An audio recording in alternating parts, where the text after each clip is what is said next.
Guys, don't forget to subscribe and share this video with your friends and family. Also, let me know where you're watching. The night of my 10th birthday, I awoke to the sound of someone whispering my name. I sat up in bed, my heart pounding, and looked around my small room. Shadows danced across the stone walls, flickering shapes cast by the candle I'd forgotten to snuff out. "Soren," the voice called, distant yet unmistakably clear. It was the first time I heard it, and I was certain it had come from inside my head. I squeezed my eyes shut, willing the voice away, but it continued. "Why are you here?" I didn't know what to say. I opened my mouth, but no sound came out.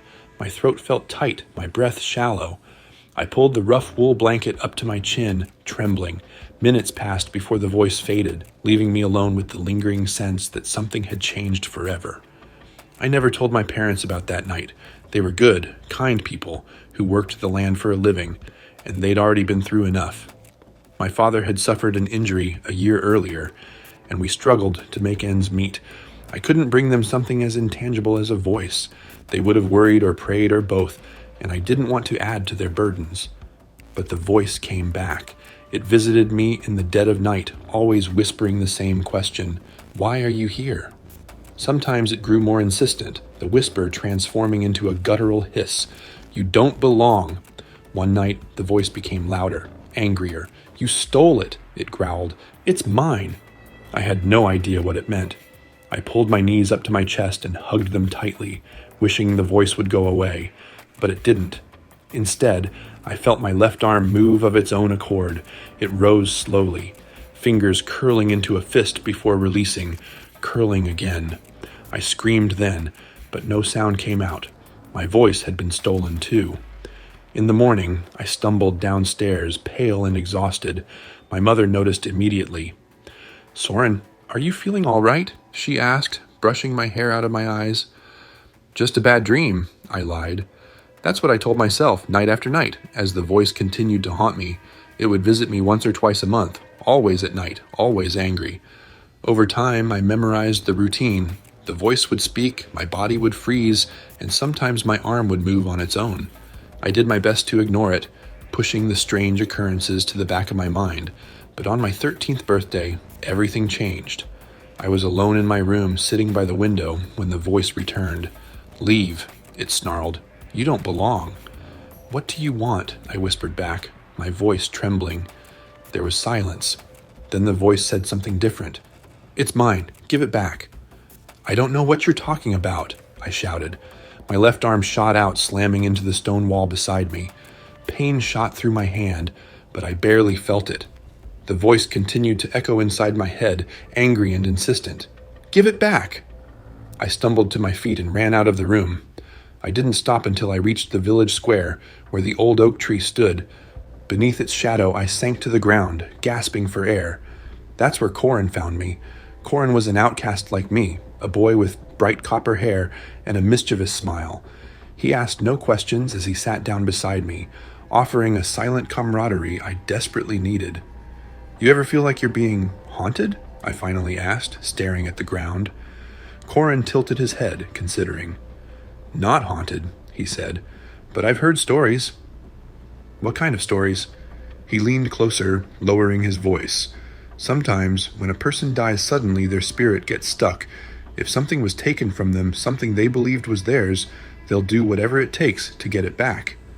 A chill ran down my spine. "What if I'm the one who took it?" Corin's eyes widened. "Then we need to make it right." Together, we began our search for answers. We combed through old records at the village library, seeking any mention of a tragedy near my home. We spoke to elders who knew the land's history, but no matter how many questions we asked, we found nothing. The voice, however, grew stronger. It came more frequently, often seizing control of my arm, forcing it to move in that unsettling, repetitive gesture. Sometimes it felt like the voice was testing the limits of my control, waiting for a moment of weakness. Then, on a stormy night, Corin and I made a desperate attempt to communicate with the presence. We gathered in the abandoned barn at the edge of town, lighting candles and drawing symbols we'd copied from old books. We called out to the spirit, begging for it to tell us what it wanted. At first, there was only silence. Then the air grew heavy. the candle flames flickering wildly. My body seized up, and I felt that familiar loss of control as my left arm began to move. "It's mine!" the voice roared, filling my mind with an overwhelming pain. "Give it back!" Through the haze, I saw Corin's terrified face. He tried to shake me free, but I struck out at him, my hand closing around his throat. Tears streamed down my face as I fought for control. "Leave!" I screamed in my head. "This is my body!" The voice faltered, and the grip on Corin loosened. My arm dropped to my side, and I collapsed, sobbing. Corin pulled me into a hug, his breath ragged. "We'll figure this out," he promised. Over the next few days, we pieced together the clues we'd missed. An old woman in the village finally provided the key. Years ago, a boy had vanished near my family's land. The boy had been a traveler's son, and the family had been lost during a violent storm. The carriage they traveled in had crashed, and they were never seen again. It all made sense. The boy had died that night, and somehow, his soul had latched onto mine. "It's mine," he'd said. He wanted his life back. Desperate, I returned to the old oak tree. I spoke aloud, telling the spirit what I'd learned. "I'm sorry," I whispered. "I'm sorry for what happened. I'm sorry you're stuck here, but I can't give you my life. It's not yours." The wind rustled the leaves above me, and for a moment, I felt a crushing weight on my chest. Then, slowly, it lifted. I heard the voice one last time, faint and sad.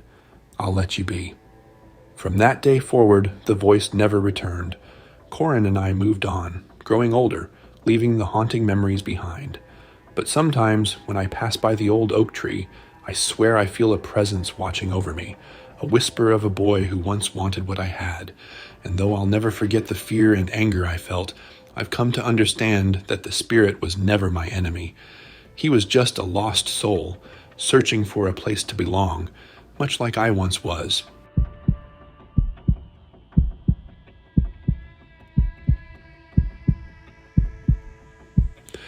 I never imagined life could shift from ordinary to unexplainable in the blink of an eye. It happened in a forgotten corner of the world, a town wedged between endless plains and a dried-up river. My parents had inherited our small shop, and our days were a rhythmic dance of chores and routine. I preferred the quiet. It felt safe, predictable, but all of that changed one summer night. I was alone, tidying up after another slow day. My parents had left me to lock up, and I stood at the counter, distracted by the muted hum of insects outside. I glanced out the front window, and that's when I saw it, a small figure standing across the road. It was hard to make out the details in the fading light, but I could see that it was a child, barefoot, facing our shop. Something about the way they stood, perfectly still and silent, made me uneasy. I stepped outside, wiping my hands on my apron. "Hey, are you lost?" I called out, keeping my tone light. The child didn't move. The street was empty, and the air felt thick and expectant. I took a cautious step forward. "Do you need help?" Still, no response. I felt a prickle of unease at the back of my neck. Then, without warning, the child turned and walked away, disappearing around the corner. I let out a breath I hadn't realized I was holding and shook my head, chalking it up to my imagination.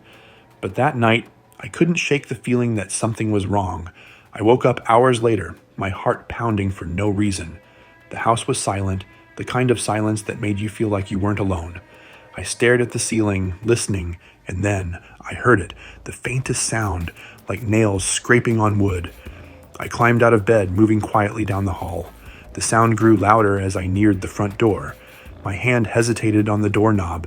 Taking a deep breath, I opened the door. There, on the doorstep, was a small, lifeless bird. Its feathers were ruffled and its eyes were missing. I swallowed hard, a cold dread creeping up my spine. There was something unnatural about it, like it had been placed there deliberately. I closed the door and bolted it shut, convincing myself it was a stray cat's doing. But the next morning, the bird was gone. No feathers, no blood, just an empty doorstep. I tried to move on, but my mind kept returning to the child I'd seen the night before.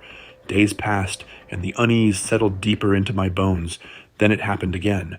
Another night, another noise, this time louder, angrier. I rushed to the door, heart hammering in my chest. On the step lay a rabbit, its small body twisted unnaturally. I couldn't pretend it was a coincidence anymore. I was being watched. I started sleeping with a heavy stick next to my bed. I kept the doors locked and checked the windows 3 times before going to bed, but it didn't matter. Every morning, I found something new, an animal, sometimes a broken doll, all laid out like warnings. One night I stayed awake on purpose, sitting in the dark with Rufus, my old dog, curled up at my feet. The silence stretched on, heavy and suffocating. And then I saw it. A shape moving outside, gliding across the window like a shadow. I grabbed the stick and stepped outside, my pulse racing. "Who's there?" I shouted. The shadow moved again, circling me, staying just out of reach. I saw a pale face flicker in the darkness, a girl's face with hollow eyes. My breath caught as she whispered, her voice soft as silk. "Not alone. Never alone." I backed up, heart racing. Rufus growled, hackles raised as the figure stepped closer. Her eyes were empty pools, and her smile was cold and unfeeling. Without thinking, I swung the stick, but it passed through her like smoke. She vanished into the night, leaving behind a faint scent of earth and decay. I stumbled back inside, locking the door behind me, but I knew I couldn't stay in denial. I told my parents everything, but they looked at me with concern, their disbelief clear. I stopped talking about it, afraid they'd think I'd lost my mind. The days dragged on, and the strange occurrences grew worse. One morning, I woke up to find Rufus whimpering at the door. I opened it to see dozens of small, lifeless birds lining the path outside, each one facing our house. The whispers returned that night, low and urgent, clawing at the edge of my mind. I stayed awake, clutching the stick, waiting for something to happen. Hours passed, and the whispers grew louder until they merged into a single echoing voice. "Let us in!" I shouted into the darkness, demanding they leave.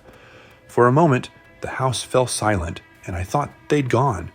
Then, I felt a cold hand brush against the back of my neck, and I spun around, finding nothing there. I barely slept after that. I started finding scratches on the walls, deep gouges carved by unseen hands. Rufus refused to leave my side, his eyes always trained on the shadows. I knew it was only a matter of time before something happened, and then it did. One night, the whispers stopped completely. The silence was suffocating. I stood in the middle of the room, heart pounding. A low creak echoed through the house as the front door slowly opened on its own. The figure stepped inside, her face illuminated by the faint light. She smiled, her empty eyes locking onto mine. She raised a hand, and the walls around me seemed to close in. "Your fear," she whispered, "belongs to us now." I backed up until my back hit the wall. The room grew colder, darker until I could hardly breathe. Rufus barked desperately, his voice muffled by the shadows closing around us. I squeezed my eyes shut, whispering a prayer I hadn't said in years. The whispers rose into a deafening scream, and then, suddenly, everything stopped. I opened my eyes. The figure was gone. The room was empty, as if nothing had happened, but I knew it wasn't over. I could still feel the cold touch lingering on my skin. It's been weeks, and I haven't seen the girl again, but the whispers are still there, just beyond my hearing, waiting, watching, and every night I lock the doors, praying that tonight won't be the night she returns, because deep down, I know one thing. She's still out there, and she's not finished with me yet.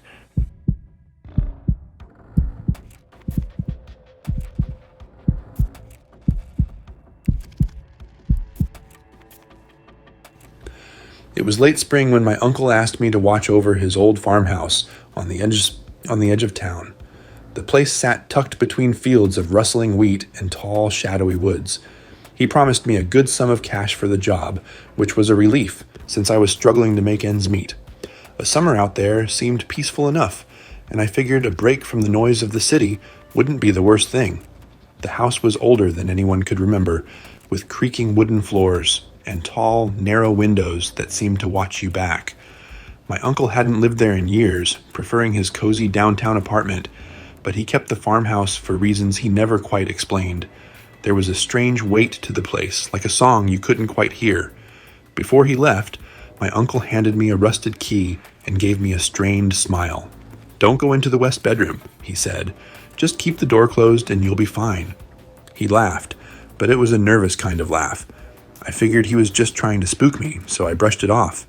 "Sure thing, Uncle Ray," I said, pocketing the key. The first week went by easily. The sun rose golden over the fields every morning, and I'd sit on the porch drinking coffee, enjoying the quiet. The house was drafty, but I liked the old-world feel of it. I cooked simple meals, read books, and wandered the edge of the woods when the afternoons got too hot. At night, I'd climb the steep, narrow staircase to my bedroom and fall asleep listening to the faint rustle of the wheat fields. I almost forgot about my uncle's warning, but every time I passed the west bedroom, I'd catch myself glancing at the door. It was always closed, locked tight. I never heard a sound from inside, and eventually I stopped thinking about it.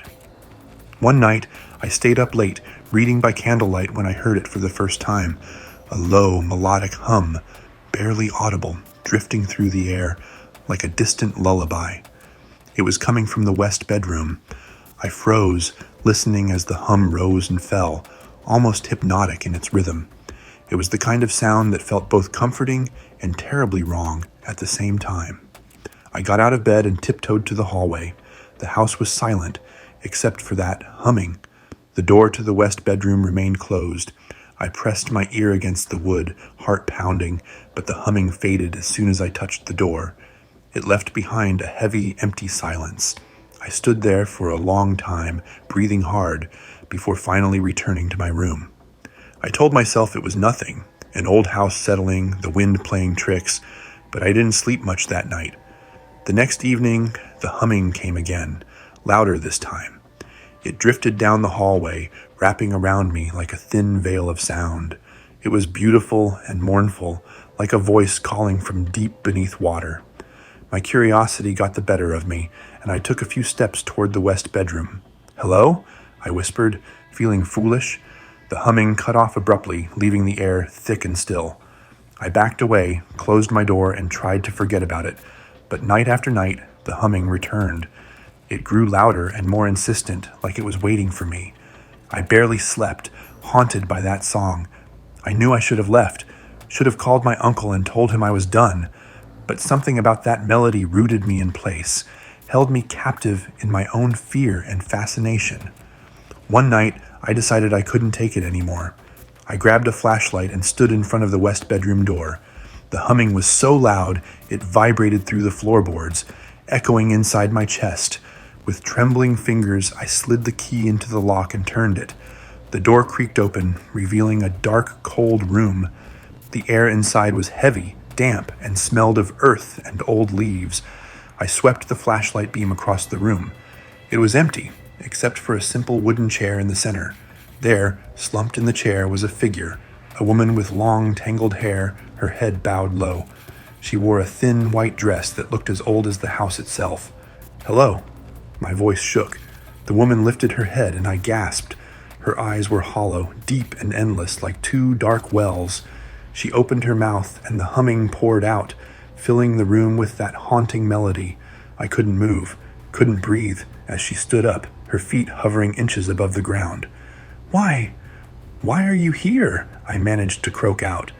She drifted closer, her hair floating around her like tendrils of smoke. "I am bound," she whispered, her voice layered with a chorus of echoes, bound by those who made promises they could not keep. I stumbled back, heart racing. "I'll leave. I'll get out of here." Her gaze locked onto mine, her expression both sorrowful and angry. "Number, you opened the door. You heard my song. You let me out."